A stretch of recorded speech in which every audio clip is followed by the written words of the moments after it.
On the surface, it's just a soda pop. A cold drink you can buy almost anywhere. But it's come to be more than that. How did this soft drink, Coca Cola, become an emotional touchstone for millions around the globe? Trace that story, and you trace a small part of the world's story. Well, I think Coke's great success over the years was in ingratiating itself into every change of society. I've often said to friends of mine that I could probably teach a course in American social history and use nothing but advertising for Coca-Cola. During the Depression, you could always call a fella and say, Larry, meet me down for Coca-Cola. I want to buy you a Coca-Cola. It brought with it the effervescence of American society in the effervescence of its drink. If you're having a bad time, if the country's having a bad time, if the world's having a bad time, it's okay because there's still Coke.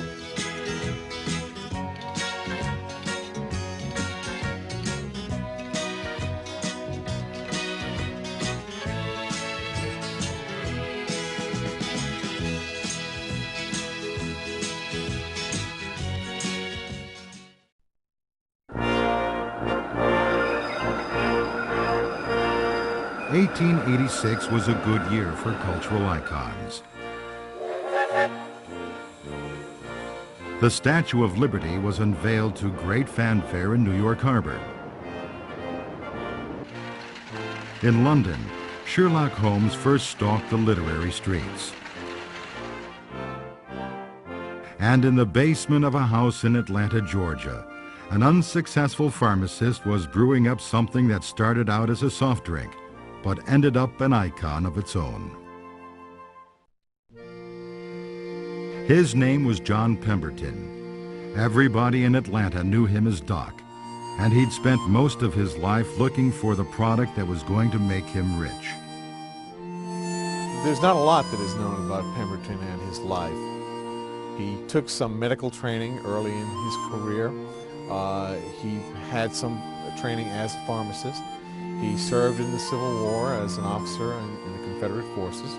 And after the war, he settled in Columbus, Georgia, and began the practice of pharmacy, and also began the practice of trying to invent commercially successful products. He introduced pills, hair dyes, medicines, and never managed to make a success of any of them.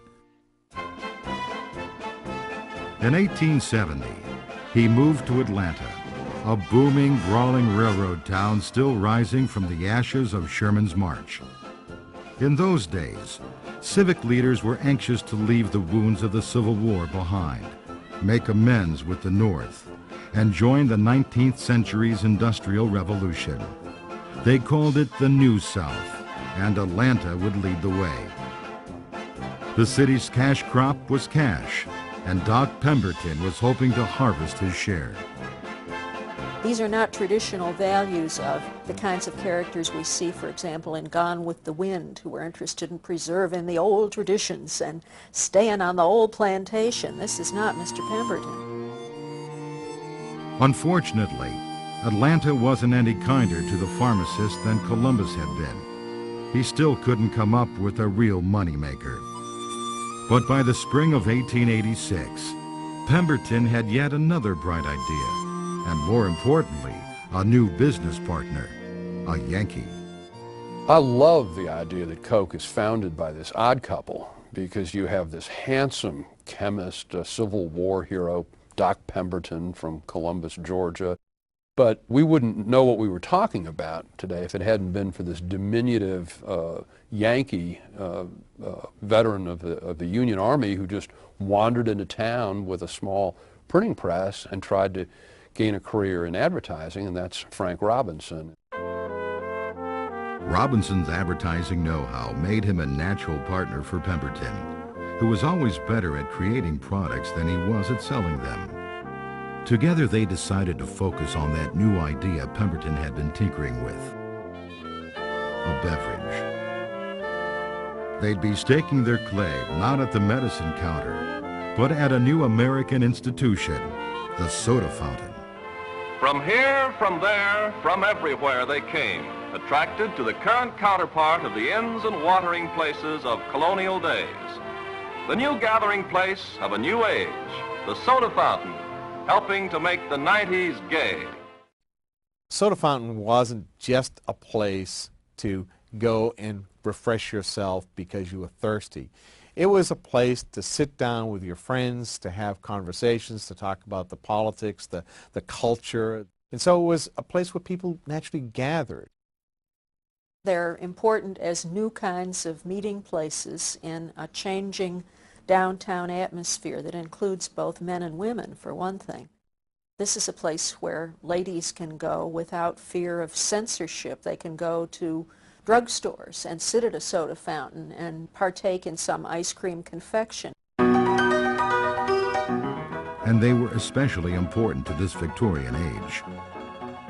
At a time when the temperance movement was at its height, no decent woman, or man for that matter, could be seen in a saloon. Atlanta voted to close all its bars in 1885.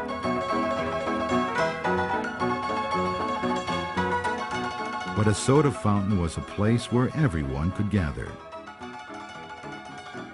Even then, soda fountains offered a dizzying array of flavors, variations on well-known tastes like strawberry, lemon, or chocolate. All were prepared by mixing a thick syrup with carbonated water and adding ice. Pemberton hoped to come up with something that would stand apart from the crowd. For months, he worked in the basement of the Atlanta house that served as his home and laboratory.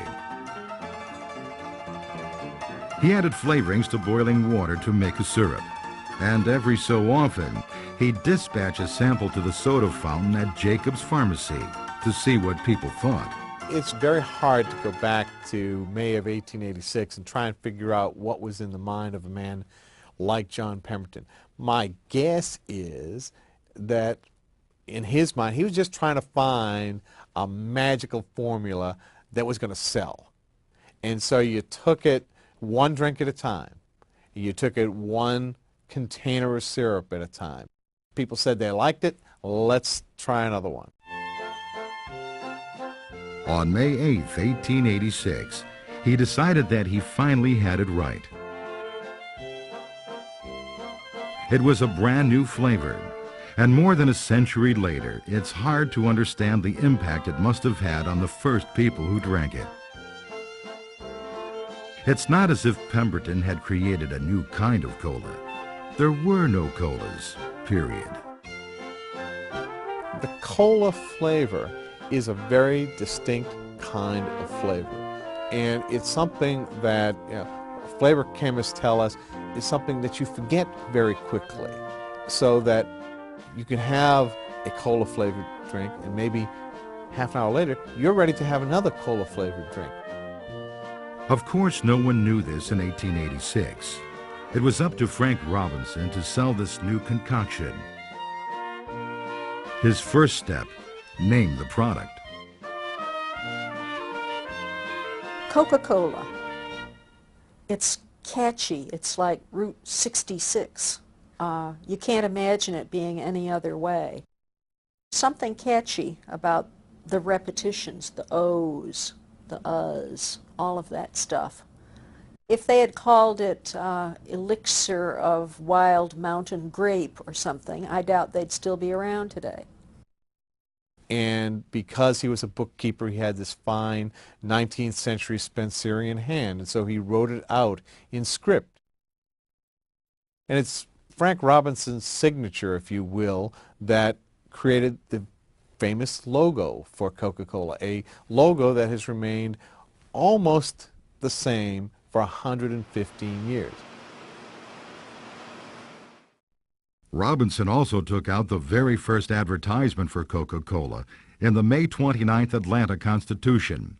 Unfortunately, this first ad was almost buried on the page by solicitations for Pope the Hatter. It might have seemed that making this new drink a success would be relatively simple. Syrup,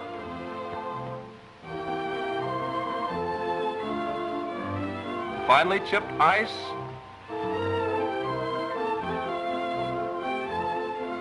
bubbling carbonated water. Yes, people talked about it, tried it, and even then learned the happy enjoyment to be found in the pause that refreshes. In reality, it wasn't quite as simple as all that. In 1886, Pemberton only sold about 25 gallons of Coca Cola syrup. In his first year of operation, he made about $50, but he incurred expenses of about $76. So that's not a very good ledger sheet. Even worse, Doc Pemberton was not a well man. Before he and Robinson had a chance to turn Coca-Cola around, stomach ailments that had plagued him since the Civil War flared up again. Pemberton took to his bed, and his company nearly went under. The true success of Coca-Cola would come too late for the man who created it. John Pemberton died in August 1888 at the age of 57, never having tasted the success he had sought all his life. Pemberton was just one of these guys who was always trying to, get the golden ring, and he just didn't make it. I mean, he had no history of success. And I think there's a good argument that might suggest that had John Pemberton remained the person behind the product, that the product would never have achieved the success that it has achieved. You wonder why he didn't do more to take advantage of his invention, but of course at the time it was worthless and it hadn't become what it would become. And if you'd bet on Coca-Cola back in its first year or two, you'd be a rich man today, but you'd have been considered a reckless man back then. In fact, the man who would rescue Doc Pemberton's invention probably couldn't have been any less reckless.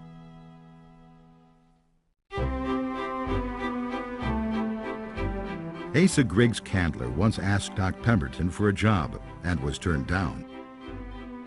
Like Pemberton, he'd come to Atlanta to seek his fortune. He had arrived in the city at age 21 with $1.75 in his pocket, looking for work in a drugstore. He couldn't get a job at Pemberton's, but he eventually recovered from that blow. Unlike Pemberton, he did make his fortune in Atlanta. By the late 1880s, his company was taking in as much as $100,000 a year.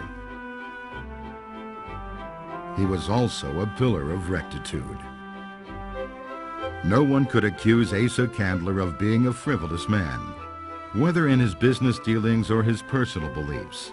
For him, the two were intertwined, a common way of looking at the world for businessmen of the time. Corporate America in general around Asa Candler's time was fascinated by the notion of, I guess what you'd call the social gospel, that one would go into business with the same fervor that one would go into religion and craft a better world on earth. I think Candler was just a great, robust capitalist. I think he wanted to make money, and I don't think he found it at all inconsistent with being a devout Christian as well. One of the things I like about this man is that he starts annual meetings of his company by leading the singing of Onward Christian Soldiers. Sometime in 1888, Robinson came to Candler and asked the pharmacist if he wanted to invest in Coca-Cola. The answer was no. He wasn't interested in a new product, and besides, his drugstore didn't have a soda fountain where he could sell Coca-Cola anyway. Then a historic event. Asa Candler tried Coca-Cola for the first time. It is probably safe to call that one glass the most important Coke ever served. Later, Candler would claim that that one drink made him a true believer in the possibilities of Coca-Cola. Candler's genius, I think, lie in the fact that he did see the opportunities that were there in broadening the base of the beverage out of its Atlanta beginnings into becoming increasingly more of a national beverage. By 1891, Candler was the sole owner of Coca Cola. His total investment, about $2,300. Sales had already begun to take off in Atlanta. Now Candler set about making Coca-Cola a household word. What Candler possessed that Pemberton did not was a vision, and he also possessed a very strong marketing capability. Of course, he didn't give up his other products right away. And as a matter of fact, in early advertising for Coca-Cola, you sometimes will see this mouthwash, Delect Delave, on one side of a piece of advertising, Coca-Cola on the other. He was hedging his bets. He wasn't sure which was going to make it, so he had them both up there. If Coca-Cola was going to expand beyond its regional roots, Candler would have to make people aware of this new beverage. He had to convince a skeptical public that it was special and make them care whether they got the real thing or not. But Candler had faith in Coca-Cola and believed that one glass would win over even the toughest customer. In the beginning, he turned to a trick Frank Robinson had been using, giving Coca-Cola away for free. He hired traveling salesmen to hand out tickets in cities and towns across the country, each one good for a free glass of Coca-Cola. In essence, Asa Candler wanted to buy the world of Coke. And obviously the concept was, you'd try it once, you'd like it, the next time you came in, you'd pay for it. Very simple, elementary concept, but Coke was the first company to use that concept. And Candler was the one who recognized that in order to get business, you had to get folks to try the product first. In 1895 alone, the company redeemed $7,700 worth of coupons, 154,000 glasses of Coke, and sales continued to climb. Of course, there was a limit to what coupons could do. At the end of the 19th century, there were no national media, no easy way to reach every citizen of a sprawling rural country. Putting the idea of Coca-Cola in people's minds meant finding creative ways to get this message out. So beginning in the 1890s, Asa Candler's company put the distinctive Coca-Cola logo on advertisements that would follow the consumer around. Things like calendars, things like posters, things that people would carry with them like notebooks and bookmarks, things that would be used by the average person in the daily course of their business. And by the way, there was an ad for this new product, and maybe the next time they went into a soda fountain, they would try this new product. Everything carried the name of the brand, and that's what we talk about today as great marketing, that you can have your brand in front of the consumer at every point of contact. And that's what Coca-Cola did even in 1890. Today, these giveaway items command thousands of dollars from collectors. At the time, they helped separate Coca-Cola from a crowd of competitors and give it an air of class. The ads feature women of prominence, attainment, and some artsiness. And that artistic quality, I think, has always been associated with Coca-Cola. The beautiful script, the Spencerian writing, which is something practiced by people who've had good schooling. Everything smacks of decorum and moving slightly above one's station in life. Coca-Cola never, I think, thought about cost savings. They were doing all high-end production of all of their work. The advertisements, the illustrations, when they moved into photography, all of it was very high quality, and they were doing high quality printing at a time when there weren't very many choices of what they could do. The one-two punch of coupons and advertising giveaways did the job. As early as 1897, the company's in-house magazine could claim, the great American eagle, that discriminating bird of freedom, is passionately fond of Coca Cola because Coca Cola has become a national drink. Still, bright as his company's future looked, Candler found that his success was being shadowed. Rumors had begun to spread that Coca Cola was not just a simple soda fountain beverage. According to these rumors, it contained cocaine, even though cocaine had never been an added ingredient in Coca Cola. The idea that his product was perceived as harmful enraged the straight-laced Sunday school teaching Candler. Indeed, Asa Candler's position was clear. He told the Atlanta Journal that he would shut the company down immediately if there were ever one single case of anyone being harmed by the drink. His final public word on the matter, and by extension the company's, was stated in an early pamphlet. There is not one indivisible atom of cocaine in an ocean of Coca-Cola. That is absolute and final.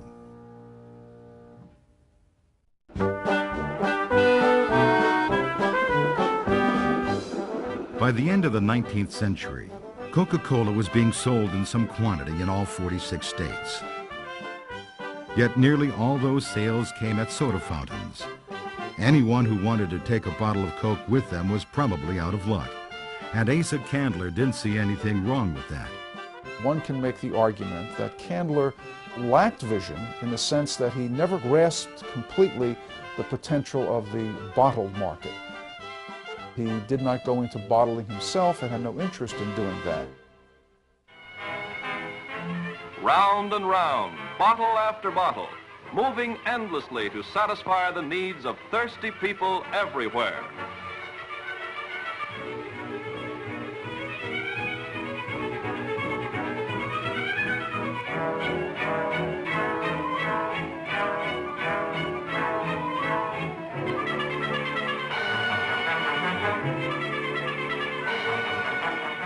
Refreshment on the move.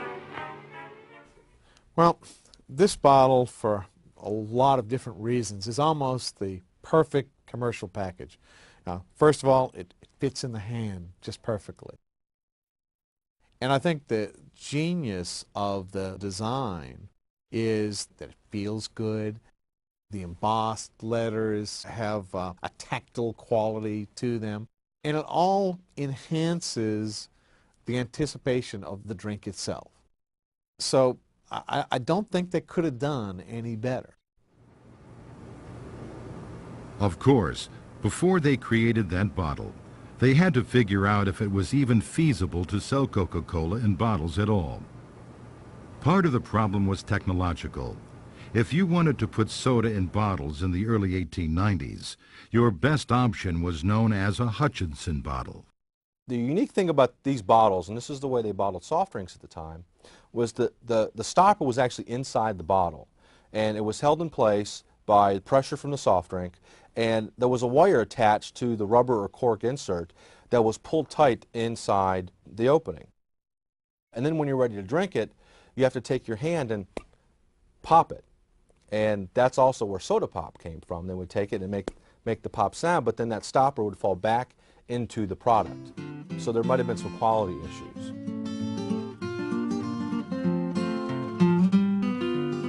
But it wasn't until 1899 that Chattanooga, Tennessee businessman Benjamin Franklin Thomas and Joseph Whitehead approached Candler about bottling on a wide scale and really got the idea off the ground.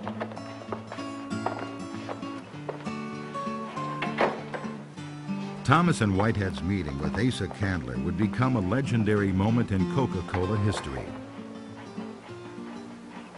Bottles. Bottles? Yes, sir. Bottles. Folks could take them home.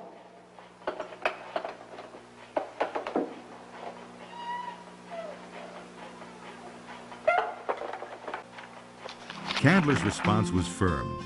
He said, "Gentlemen, we have neither the money, nor brains, nor time to embark in the bottling business."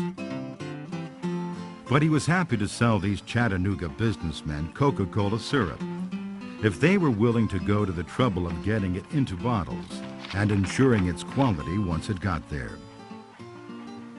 A contract was drawn up, and Candler gave them the right to bottle Coca Cola, with no mention of royalties.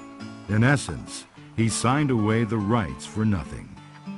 You know, we look at that today and you say, what a crazy decision. Why did he give that away? In fact, it was a very wise business decision, because you were going to have to go out and you were going to have to build bottling plants, you were going to have to buy glass, you were going to have to buy equipment, you were going to have to figure out a sales and distribution system, all of which was going to require enormous capitalization. Capitalization that Candler didn't have at the time. Thomas and Whitehead didn't have it either, so they turned around and sold smaller territories to independent businessmen across the country. By 1909, there were bottling plants in 379 American cities and towns.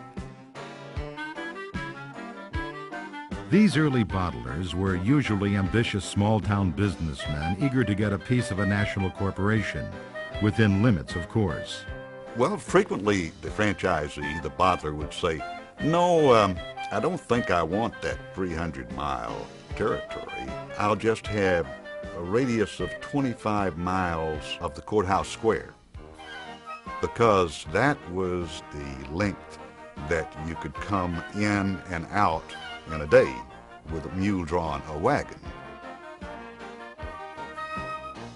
Those delivery wagons were soon carrying Coke to customers from Kentucky to Alaska and all points in between.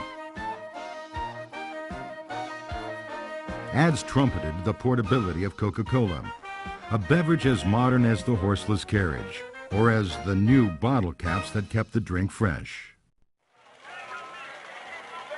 Somehow, a bottle of Coca-Cola fit naturally into the culture of America at the time. It was an era of great public events and entertainments, amusement parks, county fairs, and, of course, baseball games. But the more Coca-Cola got out into the world, the more the company was plagued by a scourge that had been around almost since the very beginning: imitators. Candler and his associates would describe the imitators as serpents in the grass. There'd be lime colas and there'd be cherry colas. There was a company called Coke.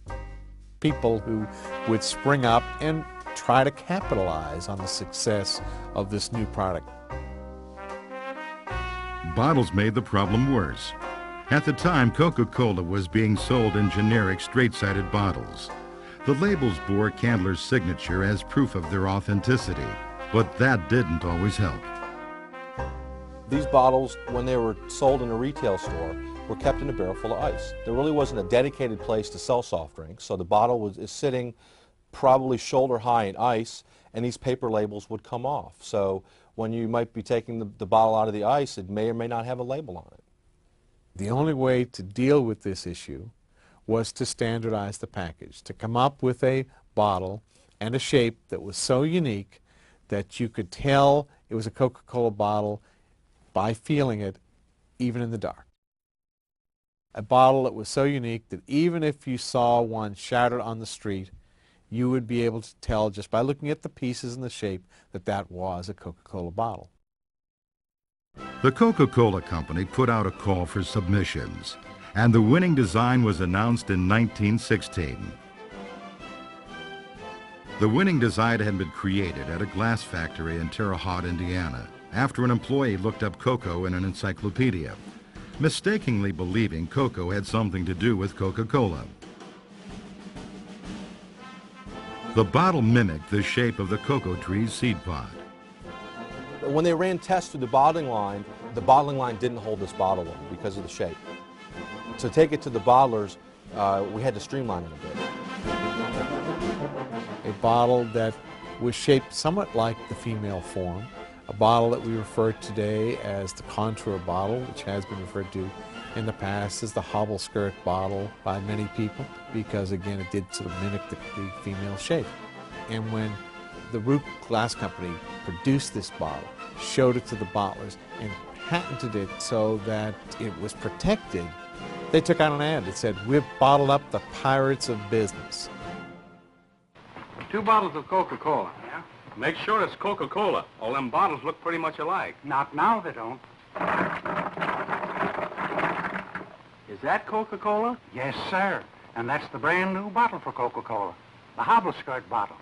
They patterned it after the hobble skirt Betty wears. The hobble skirt bottle. Pretty nifty, huh? I'll take the hobble skirt. I'll take Betty. Thank you, boys. By 1919, the new design was rolling through bottling plants around the country.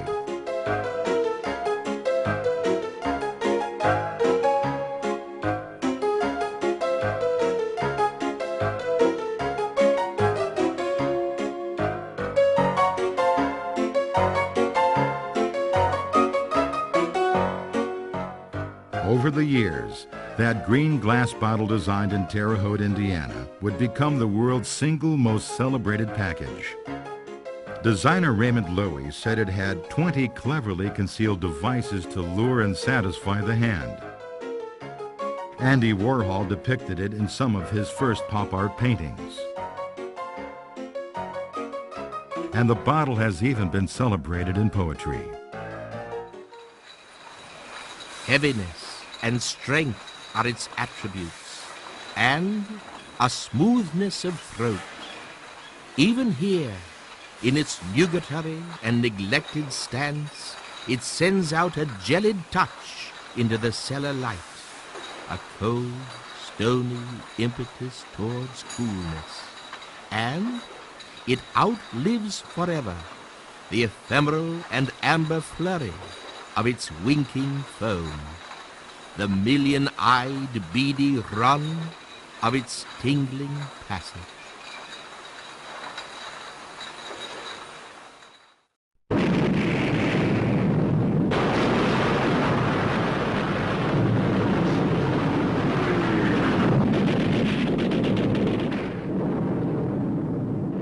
The First World War was the greatest conflict the world had ever seen, and it marked the start of a tough time for Coke.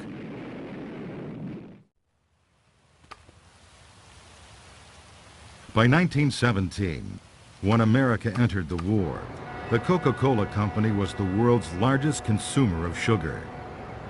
War brought rationing that endangered the business. Because some of their colorings were sugar-based, the company even considered a clear Coke, but consumers claimed they could taste the difference.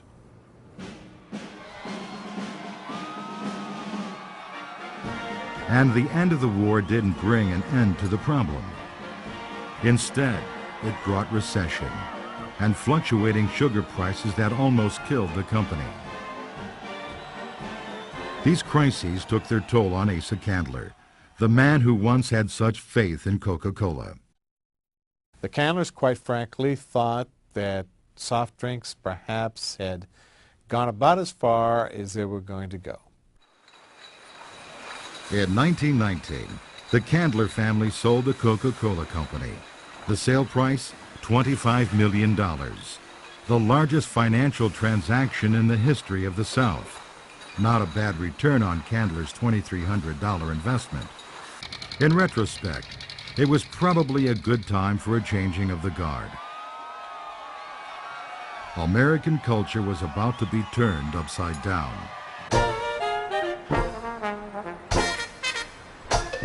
If you think historically, the Roaring '20s, the whole concept of the decade is characterized by incredible movement. People were on the go, constantly. And when you're on the go, you get thirsty. But what was the right drink for this fast new way of life? Prohibition certainly didn't help matters. The alternatives to drinking in the 1920s are not huge if you want to partake of this daring modern life. The invention of mixed drinks, the martini glass, all of that wonderful apparatus that went with drinking. Then what's the alternative in a modern world? Drinking lemonade is your grandma's era. So what do you do in public to show that you're with it and modern and sophisticated? Well, I think your best alternative is probably Coca Cola. It was during the 1920s that Coca-Cola went from being popular to ubiquitous. Coke really then took it into the next level of saying, we want to be in front of you at every possible chance you have to purchase a Coca-Cola. If that's in the soda fountain, if that's in the gas station, if that's in the grocery store, wherever it is, we want to be there with you because we are America, we are part of your lives, and we want you to be with us. Within an arm's reach of desire was a phrase the company used frequently then. Technological innovations helped make that phrase reality. Specially built coolers and industry first brought ice-cold Cokes to gas stations serving all those new Model Ts. Cardboard carriers filled with 6 bottles, the world's first six-packs, were another Coca-Cola invention. Now, today, that just seems so elementary. But back in the 1920s, soft drinks were sold one at a time, and people tended to go into grocery stores, buy them one at a time, because that's what you could easily hold. If you produce something that allows you to take 6 at a time home, what an incredible volume jump that creates for you in the marketplace. Boy, oh boy. What a wonderful idea, Helen, to serve Coca-Cola at home. They're selling it in cartons now. Cartons? Yes, 6 bottles in a little pasteboard container. We buy 2 or 3 of them every week. Business was good in the 20s. Business was good, and we aim to keep it good. Keeping business good in the 20s was the responsibility of the Coca-Cola Company's new president, Robert Woodruff. He'd faced the chaos of the Jazz Age, and then some. He took charge in 1923 and would control the fortunes of Coca-Cola for more than 5 decades. Born in 1889, Woodruff had been a college dropout, a day laborer, a fire extinguisher salesman, and eventually the respected and ambitious vice president of a Cleveland truck manufacturer. He was also the boss's son. His father was the chairman of the board of Coca-Cola. Yet any cries of nepotism were quickly silenced by the fact that Robert Woodruff knew how to sell soda pop.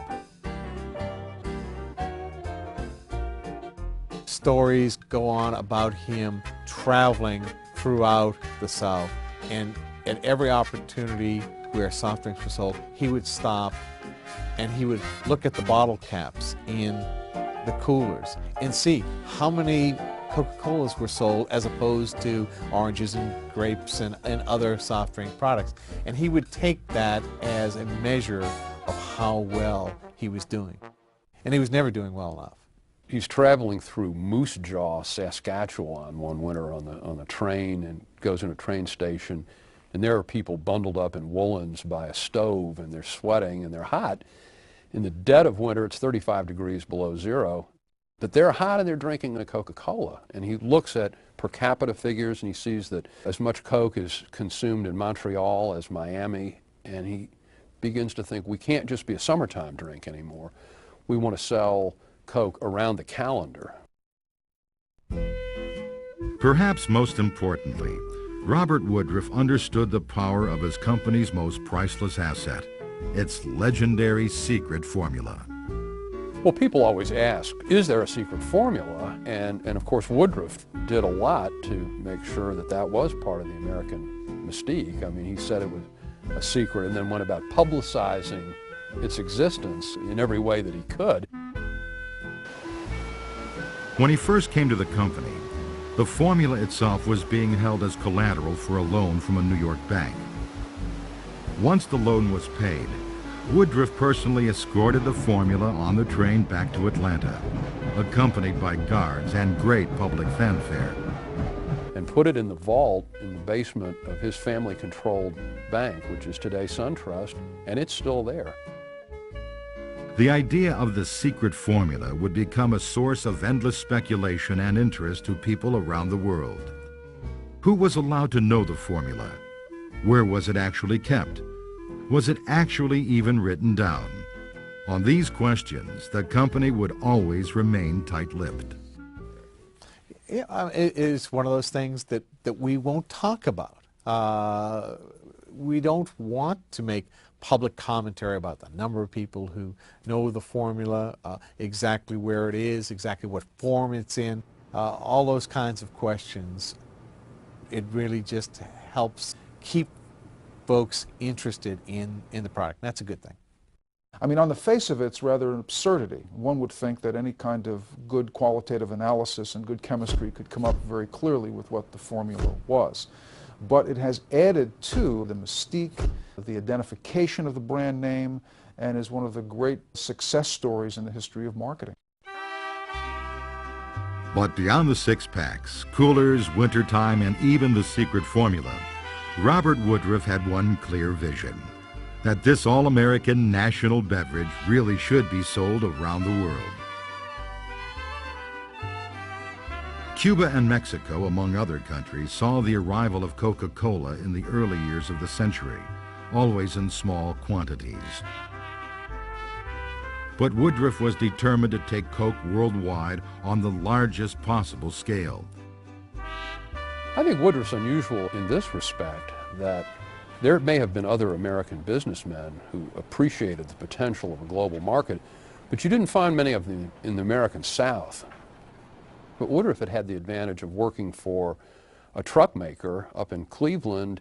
He'd made friends with a lot of top-notch businessmen in New York. He had much more of a worldview than you would commonly have expected to find in Atlanta or anywhere else in the South in his period.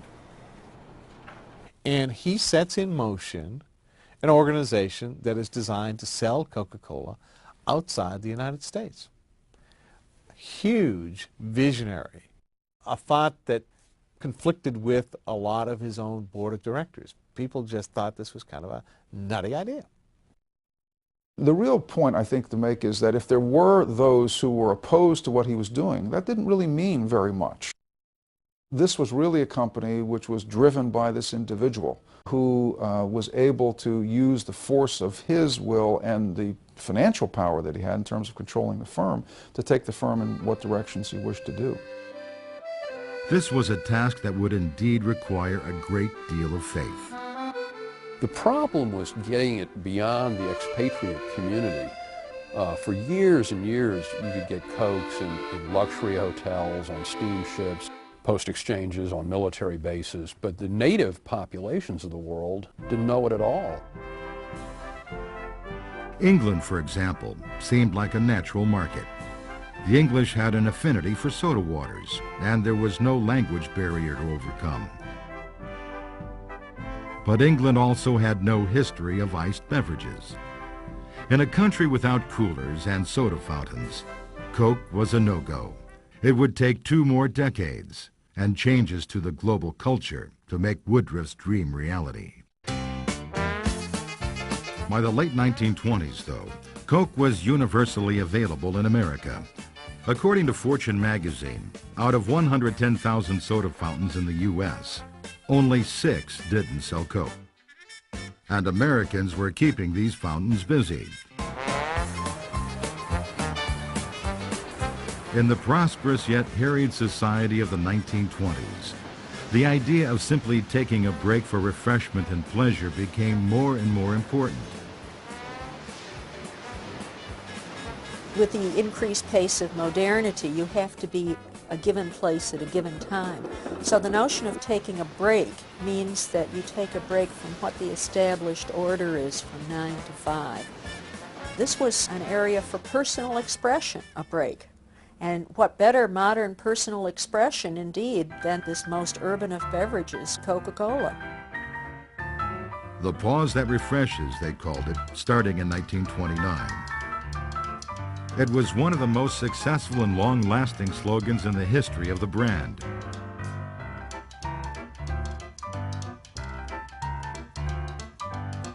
Just as important as the slogan were the visuals that went with it.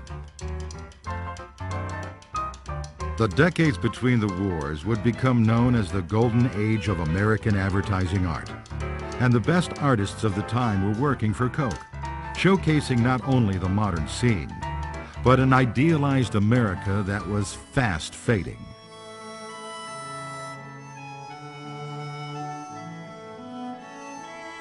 Artists like Norman Rockwell and N.C. Wyeth portrayed Coke as an intrinsic part of life in the United States, past or present, a constant in a changing time.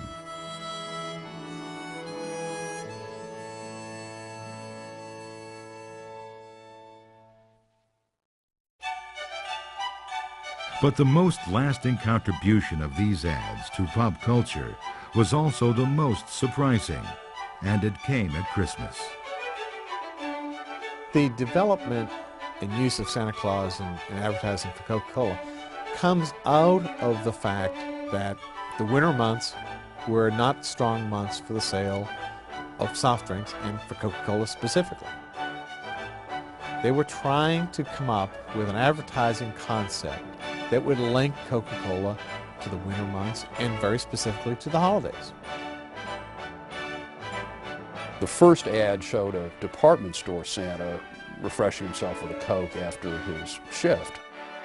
Well, that's not what the head of advertising had in mind. And so the next year, in 1931, Haddon Sundblom, who created our modern Dutch uncle, luminous, ruddy-cheeked Santa, made it the real Santa. Until then, Santas had come in all shapes, sizes, demeanors, and clothes. After Sundblom, Santa was always white-bearded, red-suited, jolly, and fat.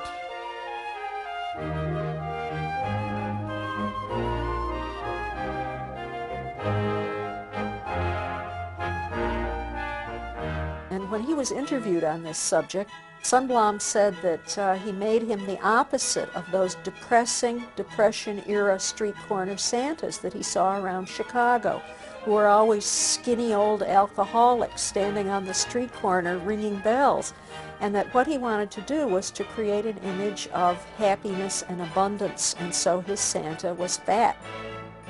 That, too, is a way of reassuring people that the American holiday is going to continue to be one of benevolence and goodwill and abundance, even in hard times.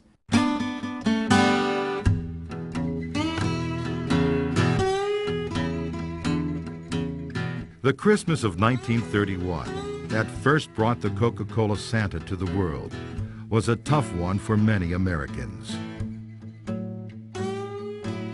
The Great Depression had rolled across the land. There was little need for a pause in a country that seemed to have stopped dead in its tracks.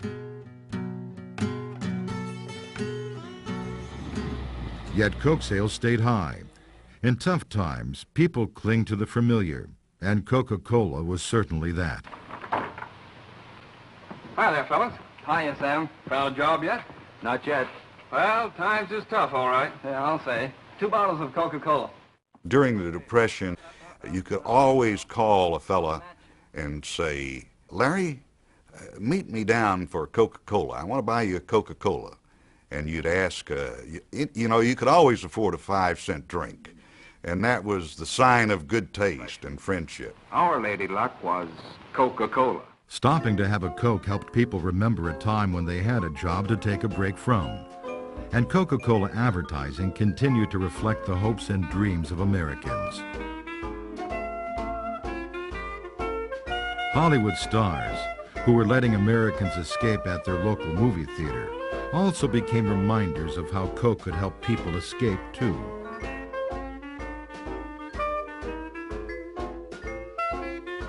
There would be other trials in the decade to come, but the 1940s would see a defining moment for Coca-Cola.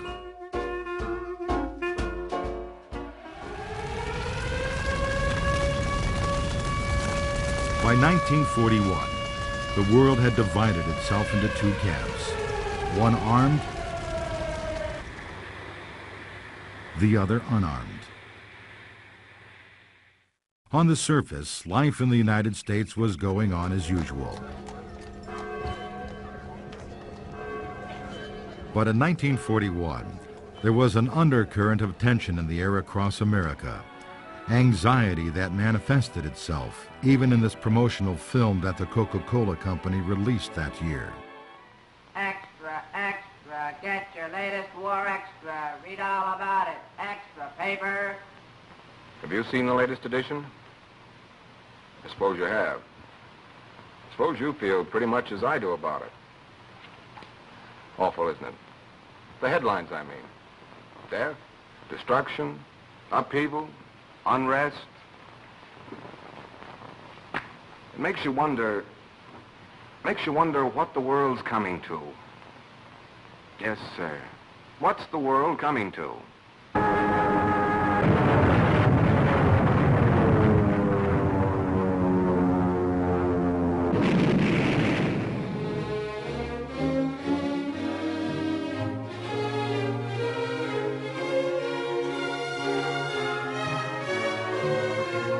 America's entry into the war put Coca-Cola in a curious bind. Gearing up for war production meant that more money was flowing and demand was rising. War also brought restrictions on vital materials that hit many businesses hard, including Coca-Cola. They had experience from the First World War, where sugar had become a problem in terms of syrup manufacture. So that was something that they were very much concerned about. There were even restrictions upon what kind of materials we could use for advertising and kind of materials we could use for packaging. So instead of using metal for six-pack carriers, we were using wood. Many companies switched over to producing military goods. Car companies made Jeeps, clothing manufacturers made uniforms, lipstick makers churned out shell casings. This sort of switchover wasn't an option for Coca-Cola, but Coke did have a major ally as the war effort went into full swing. Its emotional ties to the American people, especially to the men who would be fighting the war.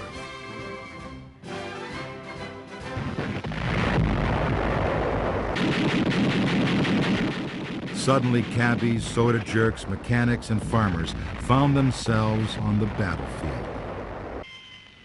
Thousands of miles from home, living on K rations and cigarettes, confronted every day with the horrors of modern war. GIs were desperate for any link to the land they were fighting for. For many GIs, Coca-Cola was much more than a soft drink. It was a symbol of American life. It was a symbol of what they were fighting for.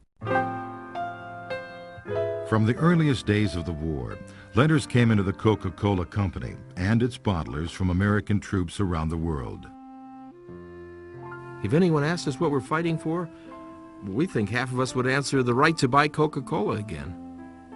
As much as we want.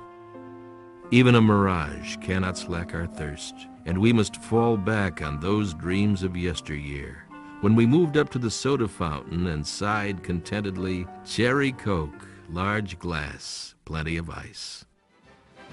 Letters like these inspired a legendary decree, credited to Woodruff, that every GI should be able to buy a bottle of Coke for 5 cents, no matter what it cost the company.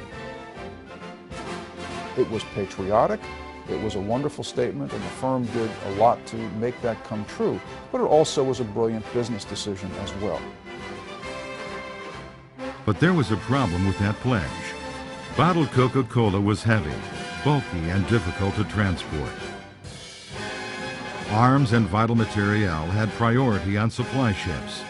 There was no practical way to get cases of Coke to Anzio, Guadalcanal, or North Africa. The solution was daring but simple. Instead of shipping bottles back and forth, take bottling plants to the front lines. The company would deliver entire portable factories to both theaters of the war, set them up near the troops, and bottle Coke right there.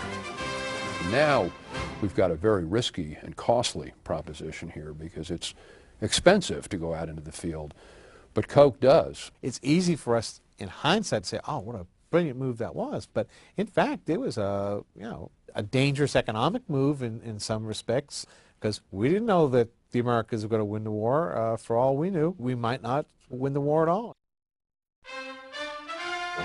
Experimental plants were opened in 1942 and worked. Allied brass, who understood the importance of morale, were happy to get behind the project, none more so than a Coke drinker named Eisenhower.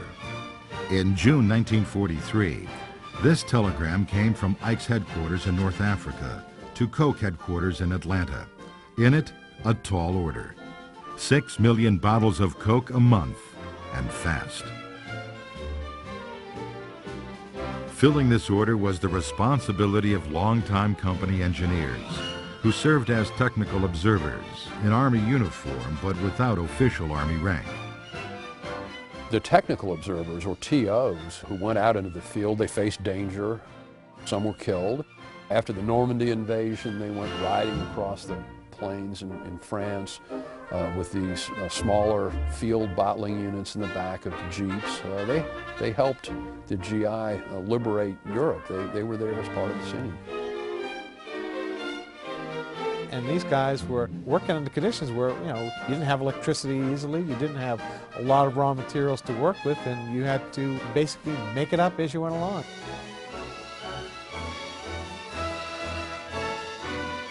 And suddenly, you have the old familiar Coke bottle showing up in foxholes with American GIs, and their emotional response to this familiar icon from home is genuine, it's heartfelt, it's lasting.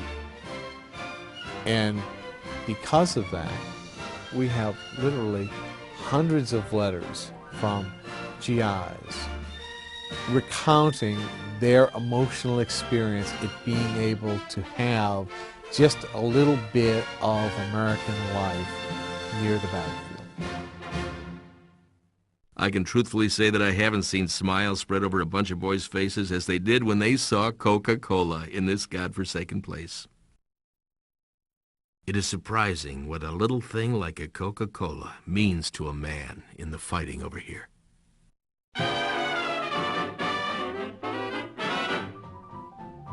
Coke became a fixture at stage door canteens around the world. And here, First Lady Eleanor Roosevelt enjoys the pause that refreshes. The soda's new worldwide presence inspired a new slogan, the Global High Sign, a tagline that accompanied ads featuring soldiers and sailors relaxing with Coca-Cola. And I think that they really helped sell the war effort. If you look at some of those ads, it's men in uniform talking about the war. They didn't hide it. They didn't try to avoid it at all. And oh, by the way, you should have a Coca-Cola, just like the soldiers that are away from home.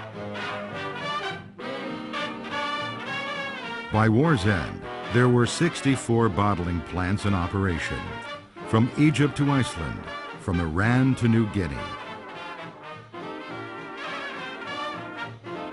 5 billion bottles of Coca-Cola were sold to GIs around the world.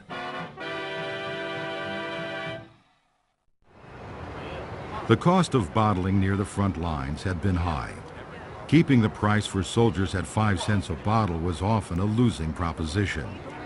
But the investment would prove to be worth it. 95% of all soft drinks sold to U.S. troops abroad were Coca-Cola during the war.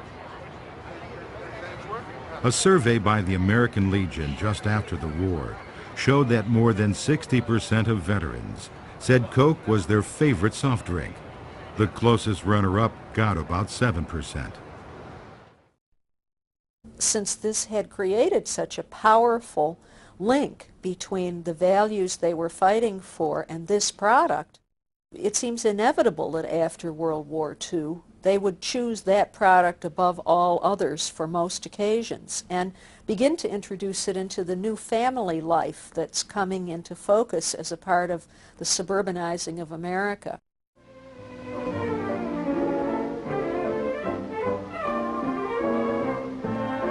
These are your neighbors, people like you, with time for leisure, time for modern living. These people are in tune with the times. In the 1950s, after 2 decades of depression and World War, America was ready to sit back, relax, and have a Coke.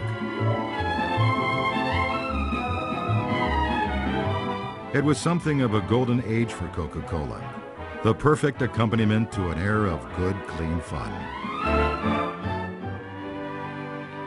These fellows are pretty satisfied. Yard chores done, they're taking time out for refreshment.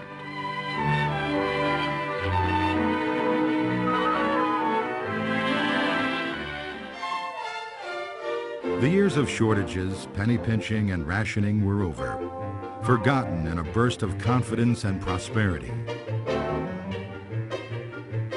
By then, Coke was secure in its place as America's favorite soft drink, something people could agree on in all walks of life. As for the competition, well, nobody at the Atlanta headquarters of the Coca-Cola Company was too concerned about that.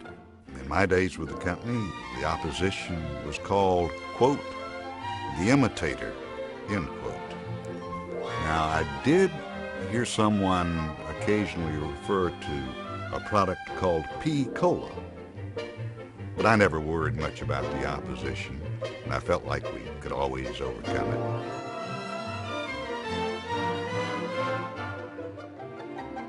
But even a cultural icon can have growing pains. For more than 3 decades, you either bought a Coke at a soda fountain or in the classic green bottle.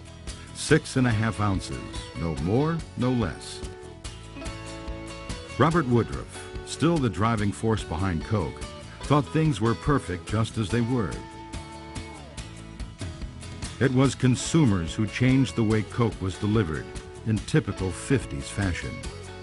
Before the war, the grocery store delivery boy would lug home a case of bottles and put it in the icebox for you. Now housewives were doing their own shopping, and few relished the chore of handling cases of Cokes. Well, as one of Woodruff's critics within the company said, you're demanding that a housewife carry home a wooden crate with 24 thick glass bottles with 6.5 ounces of Coke each in it. It's hard for a truck driver to lift that, let alone a housewife. We're not giving the American consumer what she wants. Oh yeah, I've worked routes, and I've ridden routes, and you would have to be a pretty sturdy man. I know I was up in Baltimore, and we had the Baltimore Colts tackle, Art Donovan, who worked out delivering Coca-Cola in the summers to stay in shape. The answer came in 1955. There's a giant living in our house. It's Coca-Cola in the new family-size bottle. Biggest bottle of Coke you ever saw.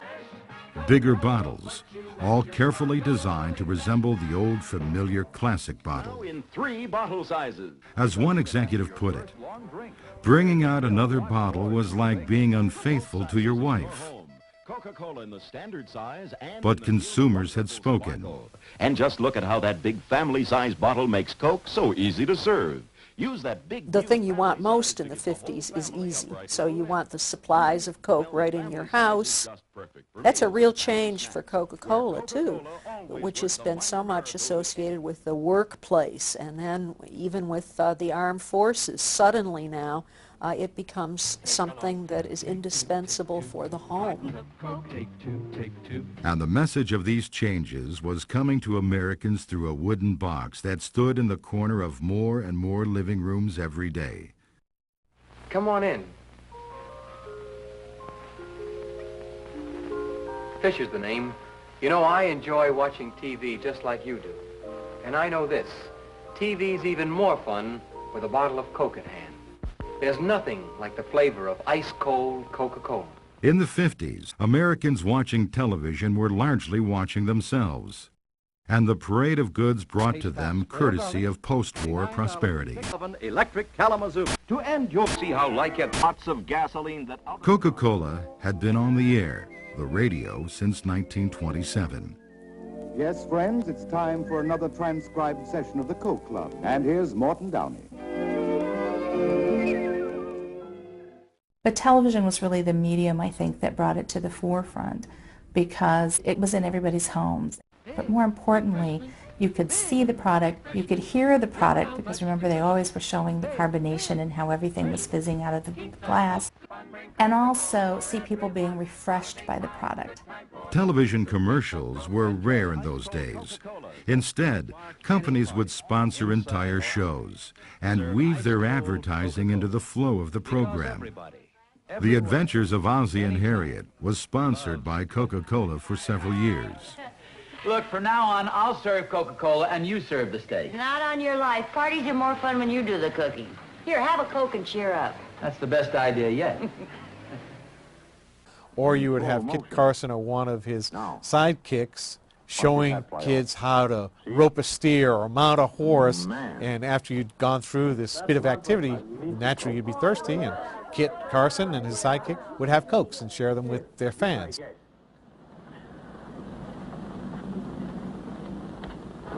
Boy, when it comes to real refreshment, there's nothing like a nice cold Coke. Bring home the Coke, bring home the Coke. Everybody's happy when you bring home the Coke. Commercials, 30 or 60-second spots, also came along in the 1950s, and their themes were as varied as could be imagined. Animation. 50 million times a day, at home, at work, or on the way. There's nothing like a Coca-Cola, nothing like a Coke. Carton of Coke. Celebrities. Hi there. I'm Anita Bryan. We're having a few friends over this evening, and I'm just making sure we'll have enough Coca-Cola on hand. No substitute for the Special good taste effects. of Coca-Cola.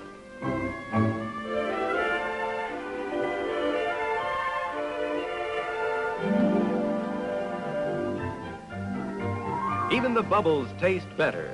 There's no substitute for And just plain old-fashioned Americana. I work in a factory, and when I take a break, I cool off with a Coke. I don't work at all. I just stay home and enjoy Coke all the time. Coca-Cola puts you at your sparkling best. Bring home the Coke. The best loved sparkling drink is Coca-Cola. These commercials showcased Coke for what it had always been, a pleasant accompaniment to daily life. And the life shown in these ads was one of leisure, relaxation, and comfort. And you say, oh yeah, that's me. That's the way I serve Coca-Cola, or that's the way I want to serve Coca-Cola, or that's what I like to be doing. I like to have Coca-Cola when I'm on the boat or at the pool or whatever. Many Americans watching these ads were able to identify with this standard of living for the very first time in their lives.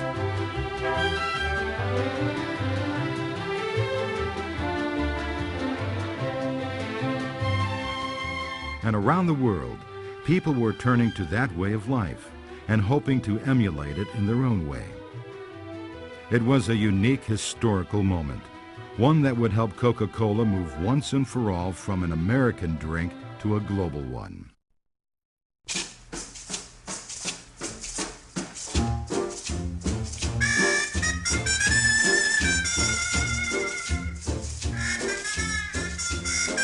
If you ever go down Trinidad, they make you feel so very glad. Calypso sing and make up rhyme, guarantee you one real good fine time. Drinking rum and Coca-Cola, go down Point Cumana, both mother and daughter, working for the Yankee dollar. Oh, beat it, man, beat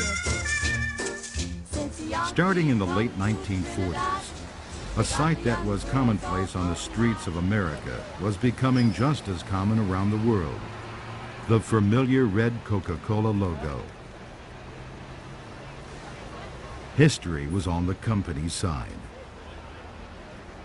The period from the end of World War II up through the 1960s and maybe even into the 70s is sometimes referred to as the Pax Americana, the American peace. It was a period that included the early formation and development of the Cold War, but also was a period when American commercial and economic dominance was at its highest apogee.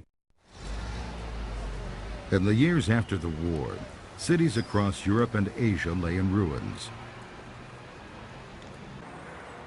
Developed economies had been shattered. Shortages, rationing, and belt-tightening persisted well into the 1950s in countries from England to Japan. But America had survived the war unscathed. The standard of living in the United States exerted a unique magic to those still struggling to rebuild their own worlds. I think in a situation of extreme deprivation, Coca-Cola would mean the same thing perhaps that packages of gum meant to little children who were given them by GIs. And that is some exotic, wonderful, unimaginable treat that has practically fallen from the sky.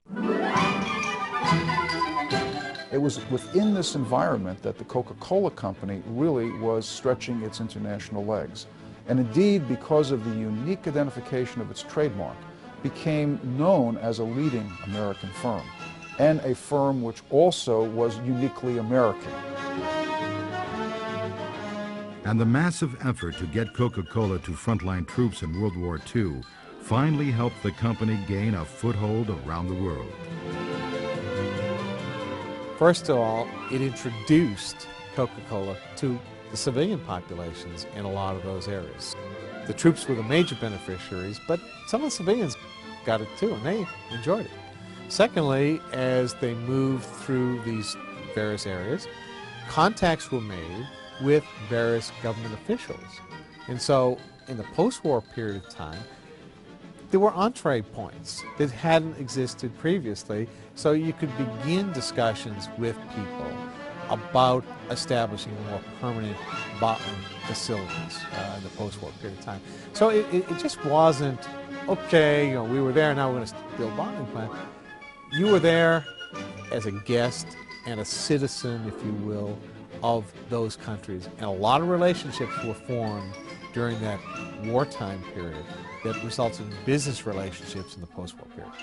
The progress achieved by the Coca-Cola industry since the founding of its first Italian plant has been tremendous.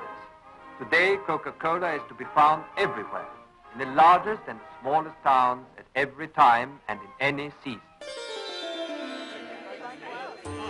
Bottling plant openings like this one in India became full-scale celebrations.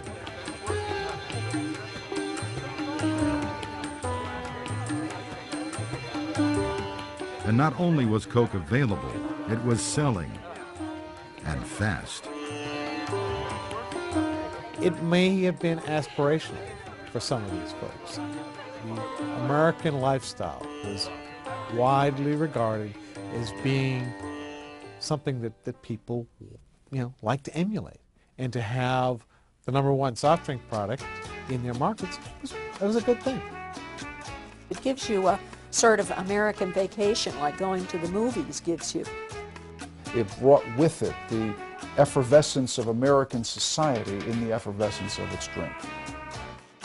One reflection of that American society came in the advertising used in those days, which often came directly from the United States. And early on, they did use advertising that was pretty generic, what we called pattern advertising. So the same image of a pretty girl drinking a Coke might be used almost universally. And the only thing that might change would be the language. Just as Coca-Cola had crept into popular culture in America, it began to do the same around the world. In Brazil, people started calling buses Coca-Colas because the fare was about the same as the cost of a Coke. A young Tokyo waitress described her feeling about the drink by saying, "It has the sweet and bitter taste of first love." Truly an American custom that has become a world custom. Everywhere in the world, there is the need to pause and go refreshed.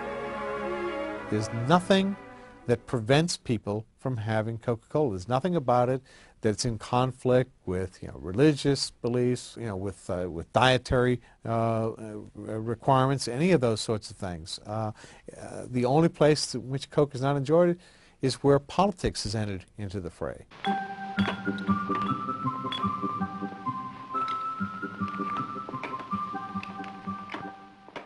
In the same way that Americans had made Coca-Cola their drink, people in countries worldwide now made Coke their own as well. Ob du singst im Männerchore, ob mit Damenchor gemischt, ob am Brunnen vor dem Tore, Coca-Cola, das erfrischt. Coca-Cola grande le da mucho más por su dinero más, refresco y calidad. Coca-Cola, refreshes you best. Coke is always the refreshingest. Only Coke will do when you're thirsty, yes. Coca-Cola refreshes you best. It's an American brand, and the westernization is a very big part of that. But it's the relationship that they're building. They somehow see themselves in the Coca-Cola advertisements. They want to be like the people in the Coca-Cola advertisements. They want to be refreshed by the drink. There is this kind of mystique, if you will, about the brand that transcends everything.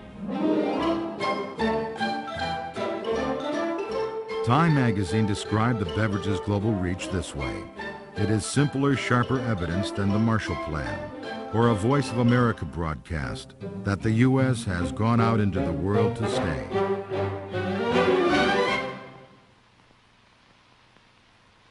I'm Paul Austin. We have just concluded a brief review of the past. It was a stimulating and rewarding experience to see the growth of Coca-Cola over the years. But today we're concerned about present and future. We will have plans to show you later on, which will indicate to you that our future is going to be more rewarding and stimulating by far than has been our past. Rewarding and stimulating indeed. In the tumult of the 1960s and 1970s, it seemed like anything was possible, good or bad. But Coca-Cola was as much a part of these times as it had been in the placid 50s, and this changing culture was still reflected in ads for Coke. Taken together, the way Coca-Cola was advertised during the 60s and 70s is a snapshot of how America viewed these bewildering years. Once upon a time, it was 1960.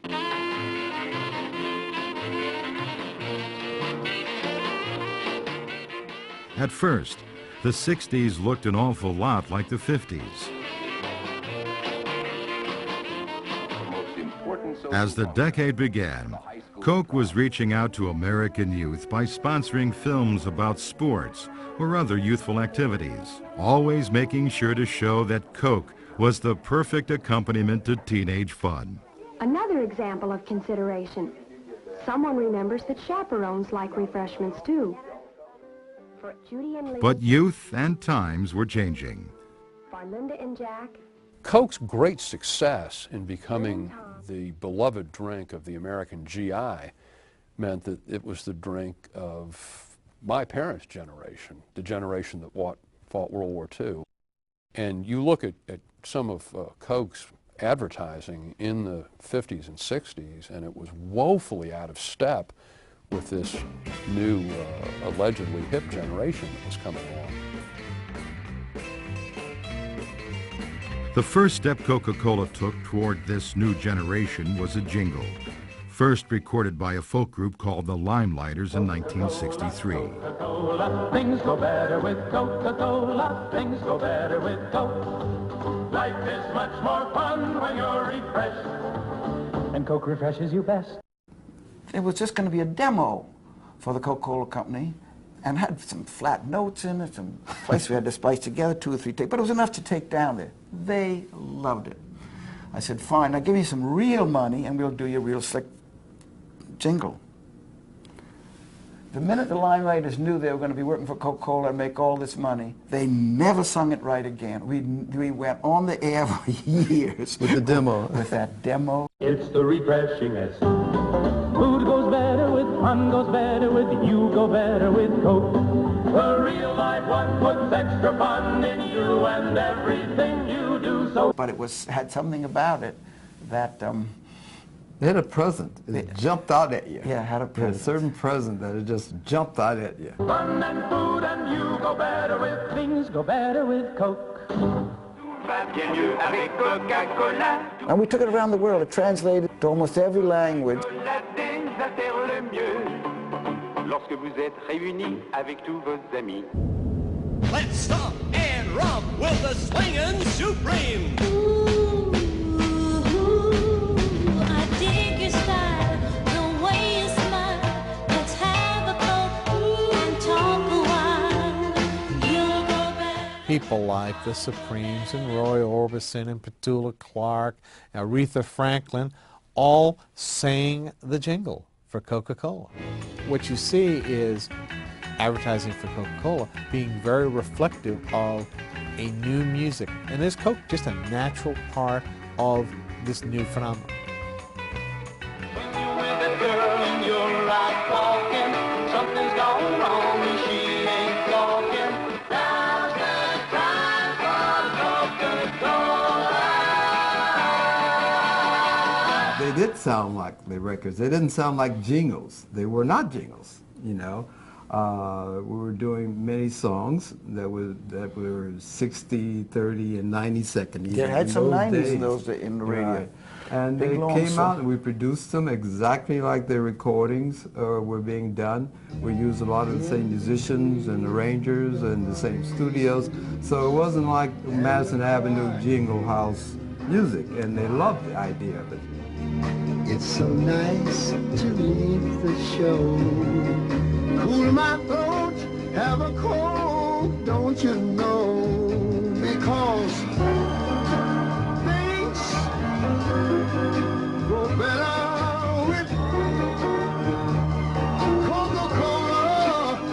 Yeah, now things go better with Coke. Yes, in between those sad songs, honey.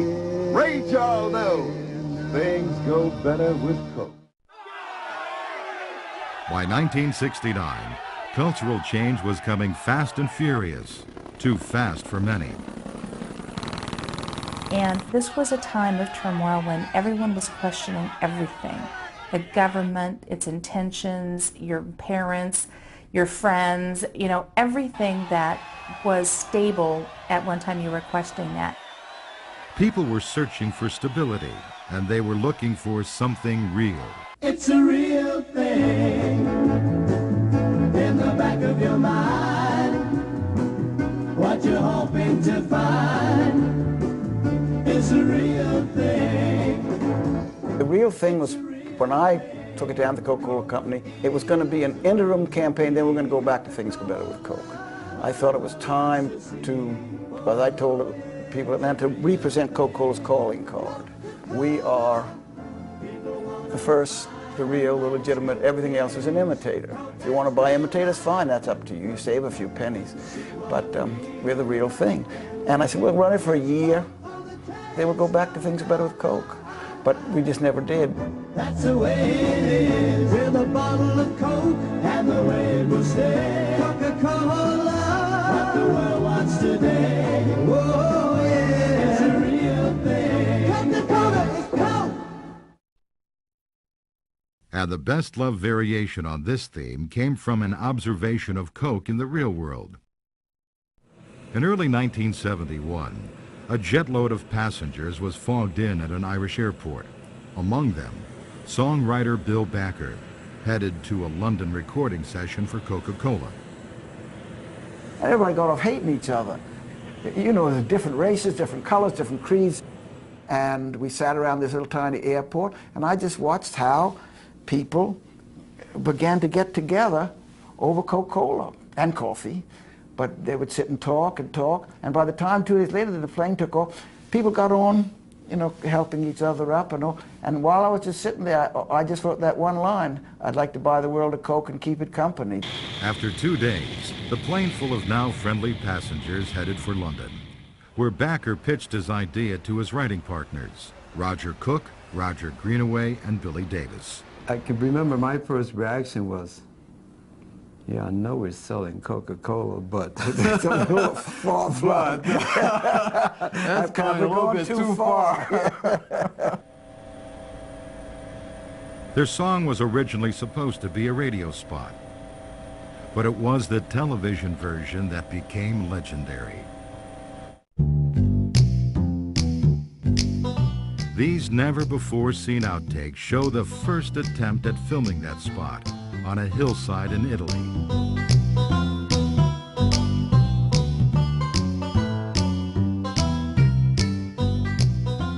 Rain and other delays kept hundreds of extras waiting, and they began to get unruly. And we had a helicopter scheduled to come at a certain time, and couldn't get them in any type of order. You just couldn't get them to get into any type of order. So the director decided, well, we're going to shoot them. This is going to be a casual hillside of kids. We're going to shoot these kids on the hillside. Well, they were hot and angry, and all of a sudden, a couple of young men started running down the hill. Harvey and I were like, no, go back, go, please go back, you know. All of a sudden, it dawned on me anyway. I don't know what Harvey was thinking. Maybe they coming to get us, you know. They stampeded down the hill. Some of them were falling over the place. Fortunately, no one got seriously hurt. We did end up calling ambulances and so forth, but it was a sight. But my understanding is they couldn't use any of that footage much. The footage was, they couldn't use any of it. It was terrible. Partenza playback. 1, 2, A few days later, they tried again, on a different hilltop, with a different group of multicultural young people who had to be taught to lip sync in English. We built a pedestal about, maybe about 10 feet high, and I climbed up on top of it and directed them and mouthed the words. We had big cards, cue cards, and they were all looking at me. That's why they all seemed to be so focused on the commercial. They were looking at me, and I was directing them and mouthing, and they were looking at the cue cards. And you were playing it too, weren't you? Yeah, we had the speakers placed so they could hear the music as well. I'd like to buy the world a home and furnish it with love. Grow apple trees and honey bees and snow white turtle doves. I'd like to teach the world to sing with me. Perfect harmony, perfect harmony. Within days, letters began to pour into the Coca Cola Company's headquarters in Atlanta. Letters from people who wanted copies of the lyrics, who wanted to know when they would be able to see it again, who just wanted to thank the Coca Cola Company for putting out such a positive message in such a tumultuous time. Some of them weren't even Coke drinkers. 1971. You know, it's just a little bit, isn't it, like Woodstock, only a nice Woodstock. That is, it's jillions of young people on a hillside, but they're in perfect harmony. They aren't singing anti-war songs. They're not wallowing in the mud. They're not pulling their clothes off. There's something sort of wishful and wonderful about it. And keep it company, it's the real thing. What the world wants today is the real thing. What the world wants today is the real thing. Eventually, not one but two versions of the jingle became hit singles, with no mention of Coca-Cola. It suggests that we as a human race do have common threads. We can get along, and we can be one. But that kind of optimism faded quickly, as the spirit of the 60s gave way to the 70s. Therefore, I shall resign the presidency effective at noon tomorrow.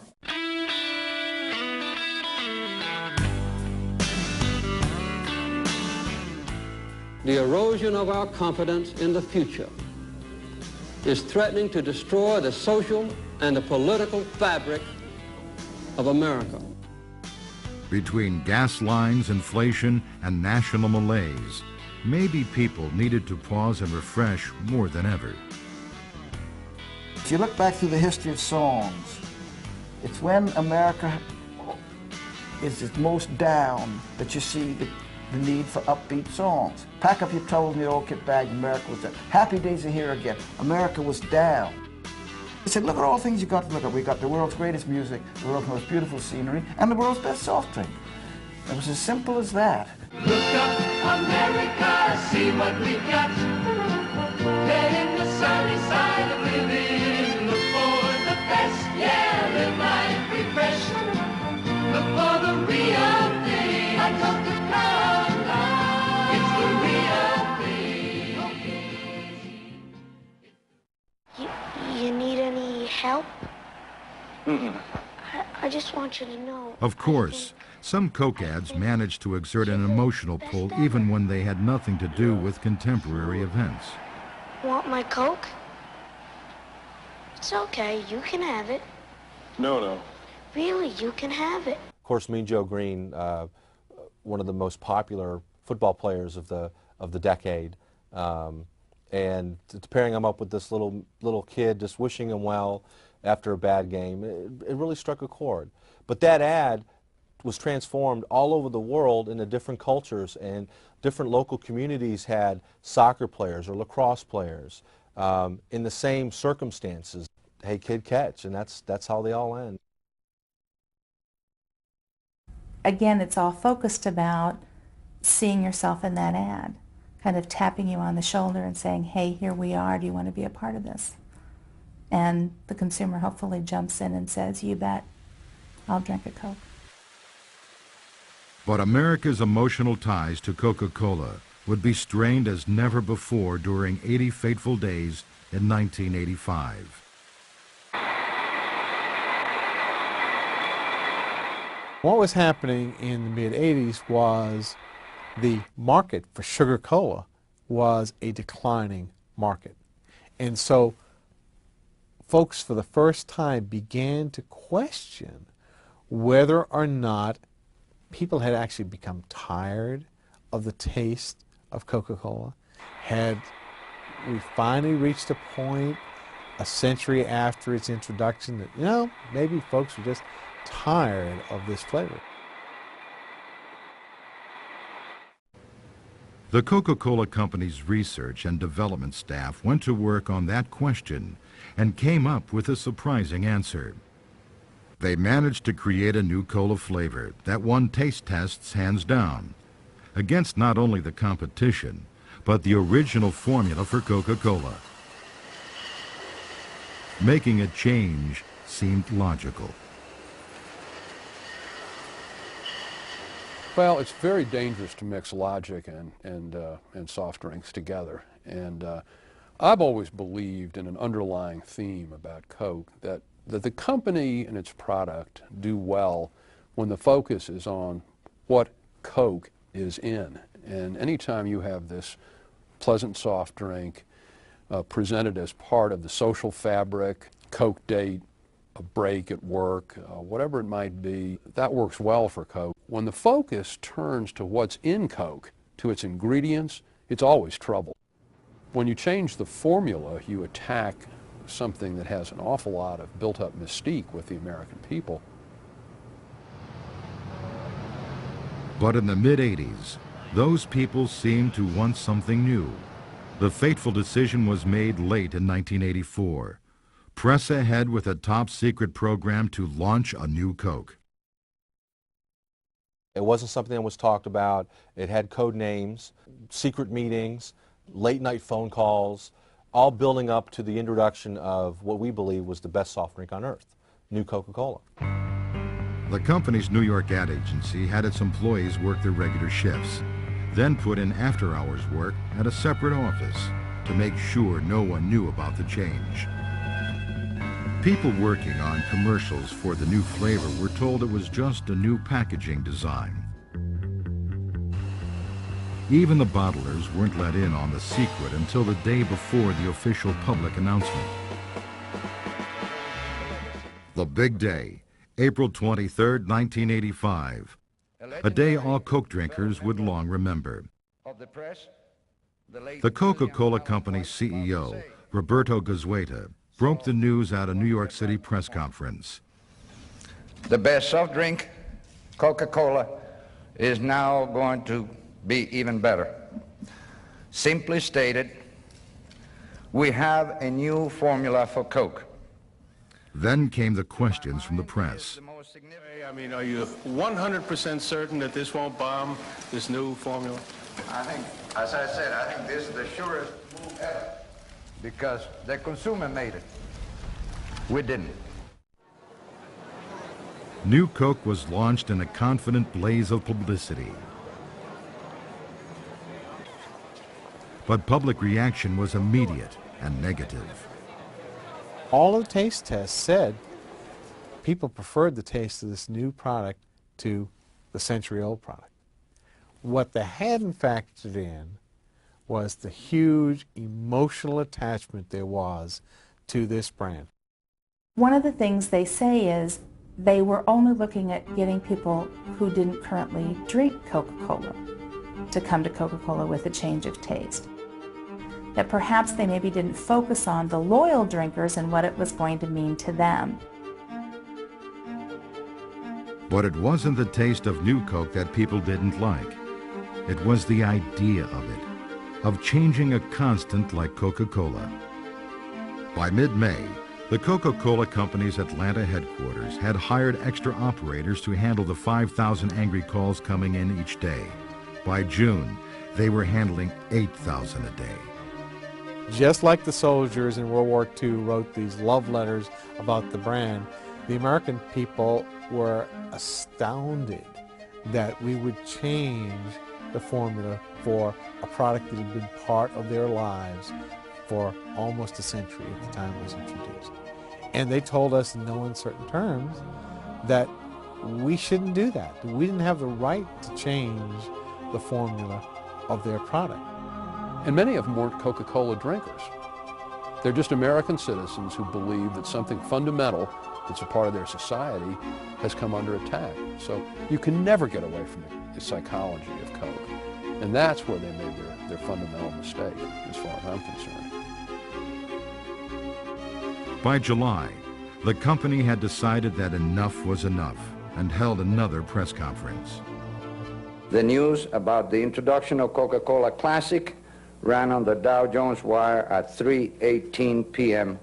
yesterday. I'm Don Keogh, president of the Coca-Cola Company. When we brought you the new taste of Coke, we knew that millions would prefer it, and millions do. And we knew that it would beat the taste of our major competitor, and it does. What we didn't know was how many thousands of you would phone and write asking us to bring back the classic taste of original Coca-Cola. Well, we read and we listened, and you know the rest.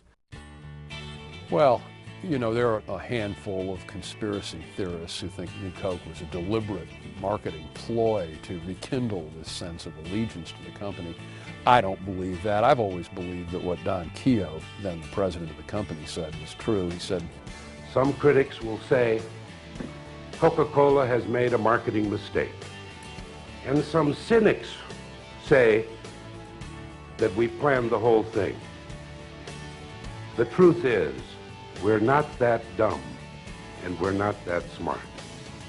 I think the lesson learned from New Coke was that Coca-Cola as a brand was not owned by the Coca-Cola Company. It was a brand that the American people claim ownership of. The American people believed that something important in their lives that was part of the fabric of society, that was like a second American flag, had been taken away from them. And I think that Coke can do best by realizing that this brand of theirs is a part of who we are as people. Looking back, the company could say that New Coke had been a blessing in disguise.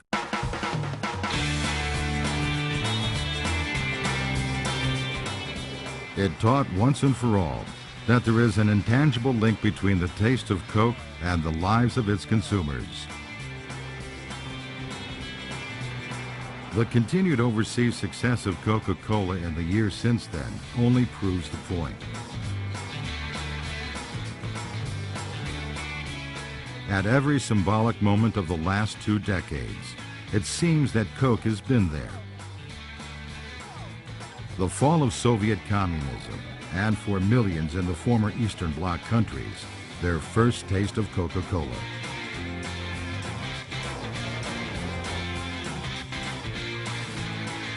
Space shuttles and space stations, where Coke became the first soda in orbit. Scenes in the Persian Gulf that seemed to echo the Second World War.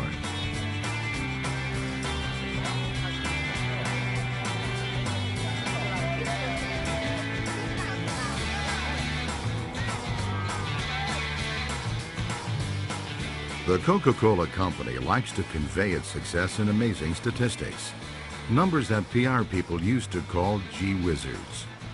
If all the Coca-Cola ever made were put into a 6-foot-deep swimming pool, the pool would be more than 25 miles long and hold 643 million people.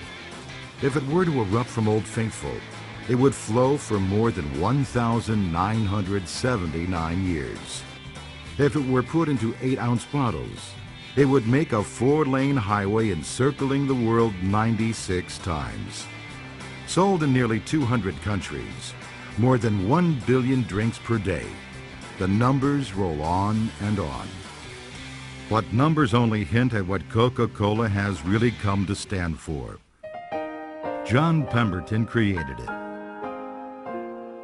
Asa Candler believed it could become America's drink.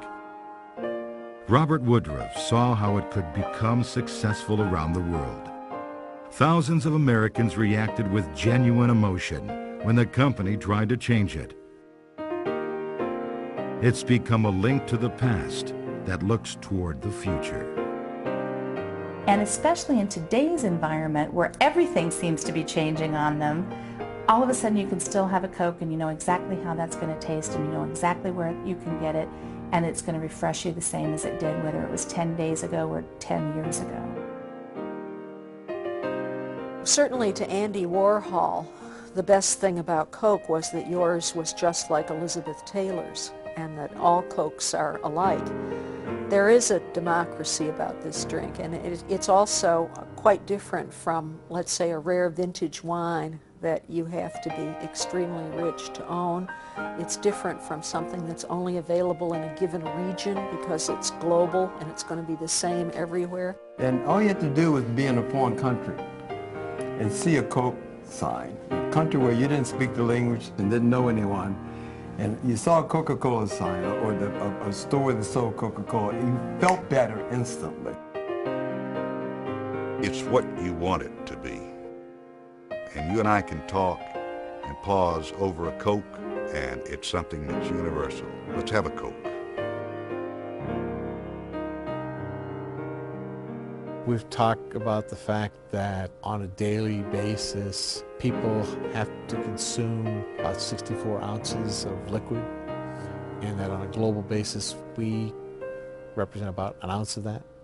So there's a lot of growth still ahead of us. And you know, our belief, just like the belief of Robert Woodruff, is that if you provide the proper distribution, you provide the proper motivation, people will drink Coca-Cola.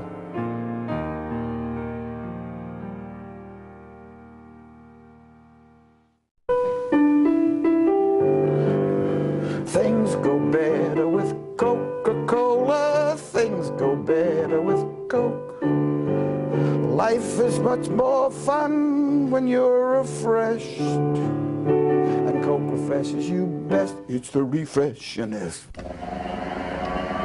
You're getting thirsty. Very thirsty. You and your thirst. Now, go to the store.